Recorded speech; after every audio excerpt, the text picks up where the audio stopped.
On road India എന്ന് പറയുന്ന ഒരു വ്ളോഗർ, ഭയങ്കരമായ ഫോളോവേഴ്സ് ഒരു വ്ളോഗറാണ്. അങ്ങനെ ഒരു പാസ്പോർട്ട് കൈ പിടിച്ച് ജോർഡൻ ജോർഡനിൽ പോയിട്ട് പുള്ളിക്ക് ഉണ്ടായിട്ടുള്ള ദുരനുഭവങ്ങൾ വെച്ചുകൊണ്ട് വിസ കിട്ടിയില്ല എന്നൊക്കെ പറഞ്ഞുകൊണ്ട് ഒരു വീഡിയോ ചെയ്യണം. അപ്പോൾ എൻ്റെ കൈ പിടിച്ചിരിക്കുന്ന ഈ സാധനത്തിന് ഒരു വിലയില്ല, പുറം രാജ്യങ്ങളിൽ പോയ ഒരു വിലയില്ല. അമിതാഭ് ബച്ചനെയും ഷാറുഖ് ഖാനൊക്കെ ആളുകൾക്ക് ഇഷ്ടമാണ്, പക്ഷേ നമ്മുടെ പാസ്പോർട്ട് ആർക്കും വേണ്ട എന്നാണ് പറയുന്നത്. ആ പറയുന്നത് അത് പുതിയ ഇൻഫർമേഷൻ അല്ല ശരിക്കും. ഇതിപ്പം ചർച്ച ചെയ്യപ്പെടുന്ന ഈ വീഡിയോന് ഭയങ്കരമായ ട്രാക്ഷൻ ഉണ്ടായി.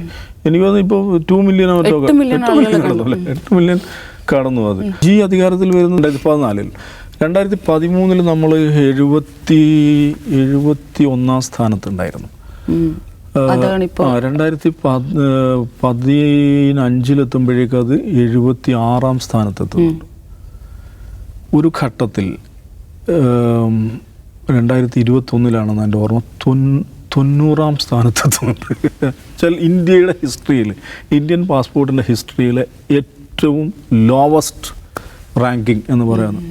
ഇതിങ്ങനെ കേൾക്കുമ്പോൾ 90 സ്ഥാനത്ത് വെച്ചാൽ നമ്മൾ കയറിയിരിക്കുകയല്ലേ എന്ന് ചിലപ്പോൾ മിത്രങ്ങൾ വിചാരിക്കും. എന്ന് പറഞ്ഞാൽ 90 സ്ഥാനത്ത് എന്ന് പറയുമ്പോൾ അത് കുറയാണ് ചെയ്യുന്നത്.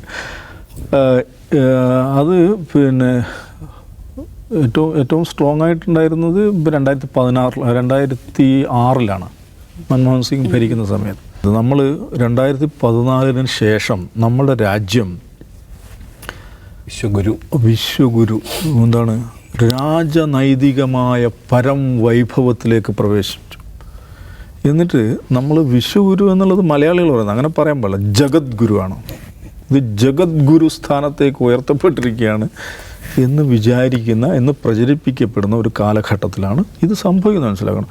പക്ഷെ ഇതിൽ മിത്രങ്ങൾക്ക് ആഹ്ലാദിക്കാവുന്ന ഘടകം എന്താണെന്ന് വെച്ചിട്ടുണ്ടെങ്കിൽ ഒരേ ഒരു ഘടകം, നമ്മൾ പാകിസ്ഥാനേക്കാൾ ഉഷാറാണെന്നുള്ളതാണ്. പാകിസ്ഥാനിക്ക് അത് 103ാമത്തെ സ്ഥാനത്ത് മറ്റാണ്, ബംഗ്ലാദേശ് 93-94 മറ്റാണ്, ശ്രീലങ്കയും നമ്മളുടെ പിറകിലാണ്. പക്ഷേ നമ്മൾ തൊട്ടടുത്ത് നിൽക്കുന്നൊരു കുഞ്ഞു രാജ്യമുണ്ട്, മാൽഡീവ്സ് തോന്നുന്നുണ്ട്, 5 ലക്ഷം മറ്റാണ് പോപ്പുലേഷൻ. അവർ വളരെ മുന്നിലാണ് നിൽക്കുന്നത്.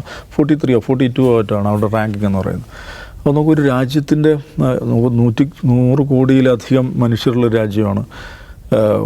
നമ്മൾ എന്താണ് ലോകത്തെ ഏറ്റവും വലിയ സമ്പദ് ശക്തിയായി മാറുന്നു എന്ന് ആ നിലക്ക്. എത്ര ട്രില്യനാണ് നിർമ്മല സീതാരാമൻ പറഞ്ഞത്? 5 ട്രില്യൺ എക്കണോമിയിലേക്ക് പോവുകയാണെന്നൊക്കെ പറയുന്ന ഘട്ടത്തിലാണ് ഇതിങ്ങനെ സംഭവിച്ചുകൊണ്ടിരിക്കുന്ന. മാത്രമല്ല ഓരോ വർഷവും അതിങ്ങനെ താഴോട്ട് പോയിക്കൊണ്ടിരിക്കുകയാണ്.